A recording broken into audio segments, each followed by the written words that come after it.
ഹരേ കൃഷ്ണ. ഗുരുവായൂരപ്പ ശരണം. എല്ലാ ഗുരുവായൂരപ്പ ഭക്തർക്കും ഏകാദശി ദിന ആശംസകൾ പറയുന്നു.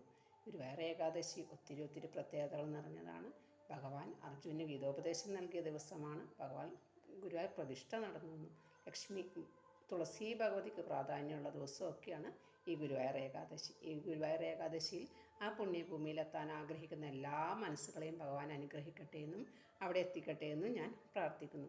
അതുപോലെ ഭഗവാന്റെ ഗീതകൾ വായിച്ചും നാമങ്ങൾ ജപിച്ചും മനസ്സ് ശുദ്ധമാക്കി ഭഗവാനോട് ചേർന്നിരുന്ന എല്ലാവരും നാമം ജപിച്ച് ആ ഉപവാസം എടുത്ത് ആ ഏകാദശി പുണ്യം നുകരാനും ഞാൻ ആഗ്രഹിക്കുന്നു, പ്രാർത്ഥിക്കുന്നു. എല്ലാവരോടും അതുതന്നെ പറയുന്നു.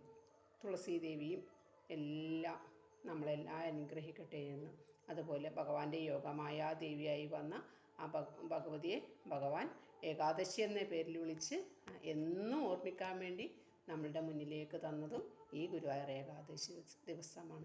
എല്ലാവർക്കും എല്ലാ അനുഗ്രഹങ്ങളും ഉണ്ടാവട്ടെ എന്ന് ഞാൻ പ്രാർത്ഥിക്കുന്നു. ഹരേ കൃഷ്ണ. ഗുരുവായൂരപ്പ ശരണം.